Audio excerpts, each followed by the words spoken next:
Let's talk about Charger football because this was really different. It was like kids' day at roster cutdown day for the Bolts. They wound up keeping 7 rookies on the defensive side of the football.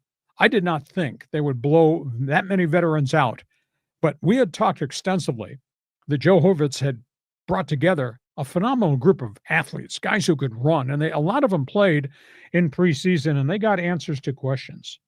They decided to keep on their 53-man roster young cornerback Nico Reed of Oregon, young cornerback Eric Rogers from Rutgers, Caleb Murphy, the do-everything linebacker from Division II Ferris State, Kenson Williamson, young player, secondary guy, Stanford, R.J. Mickens, secondary guy, Clemson, Marlo Wax, do-everything linebacker, probably going to be a good special teams player out of Syracuse, and huge wide-body Jamari Caldwell, a defensive tackle.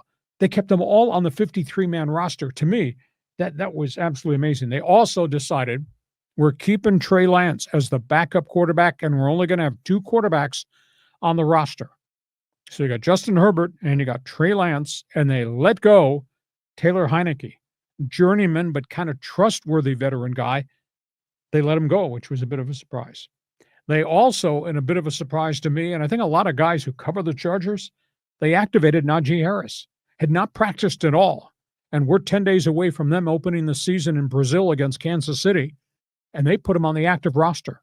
Chargers have only 3 running backs on the roster, and one of them is yet to take a hit in practice. Now, Najee Harris practiced yesterday, practiced today, full pads, just running. No scrimmaging yet, but there's going to have to be some contact to see how he holds up and how he reacts to the eye injury.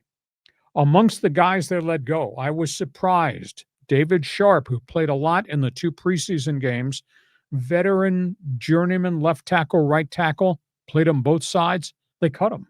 I was really surprised at that. They cut Rocket Sanders, young running back from Auburn, who I thought was pretty impressive. They tried to bring him back on developmental, and he took off and he signed with the Chicago Bears instead to go on their active roster. They cut Jalen Rieger. He was one of those 4th or 5th wide receivers. He could fly, he could catch balls, also drop passes, but he didn't beat out the 2 rookies that they had drafted. So Rieger winds up getting cut. They cut Kim Vidal, the running back special teamer. Now they brought him back to the developmental squad, but he's now obviously down the pecking order. They cut the veteran safety Tony Jefferson, who's been a spot player, nickel package, dime package. Somebody gets hurt, they might bring him back off developmental there. They cut the young running back who fumbled a couple of punts, Najee Himes. They cut the other punt returner, Luke Grimm, who fumbled twice in the final preseason game. So some interesting cuts there. They lost linebacker Junior Colson, who's been a part-time starter. He's gone on injured reserve, surgery, season-ending shoulder surgery for him.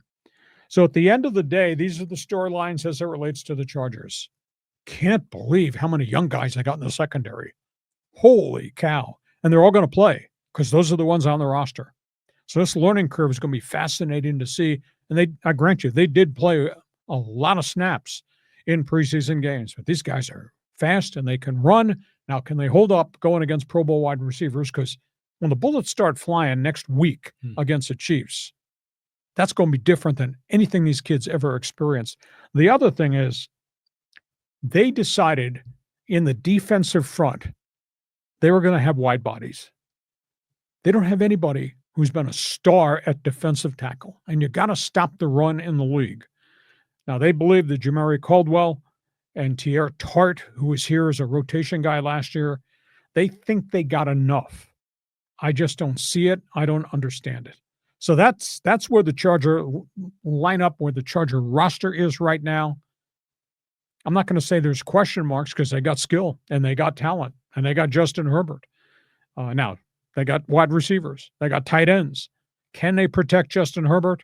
And on the flip side, who's going to stop the run with all these newbies at defensive tackle? They might be wide bodies, but they've really never been to war before. And can you survive with that many kids in the secondary trying to defend Pro Bowl wide receivers who do this? It's going to be fascinating when they play Kansas City on Friday because this roster is not quite what I expected this roster to be. John? You have opinions in the end zone. Go ahead. Well, I'm thinking about the 49ers in 1982 when they had 3 of their 4 DBs were rookies and they went to the Super Bowl. And so, anything's possible here. But I wanted to ask you, do you think these young kids, did they outright beat the 2 to 3 year veterans for the job, or are the Chargers sort of gambling on their upside? I think it's a gamble, but they know athletes and they draft speed. And if you got speed, even if you get beat on the first move, you can make up for it because you're quick. But you got to do it. You got to learn how to play when it's real football starting next Friday against the Kansas City Chiefs. There's no doubt. And you and I talked about this over the 3 preseason games. You heard me harp about, man, they got a bunch of kids who could run in the back 7 at linebacker and at the secondary. But now it's the real deal. It's going to be fascinating to see the first game of the season. Okay, and that's going to be on a Friday night, like a week from Friday, right? In Sao Paulo, Brazil, against you-know-who, Patrick Mahomes. And Mr. Swift. Yeah. Travis Kelce Swift. Oh, there'll be a hyphen in the middle of that name once they get married. Okay, that's all things Charger football. You got an opinion, feel free. You might be in LA, you might be in San Diego, you may love them, you may hate them. We want to hear what you got to say. Fans forum chat box is open. Because we cover everything, we also cover the other team here.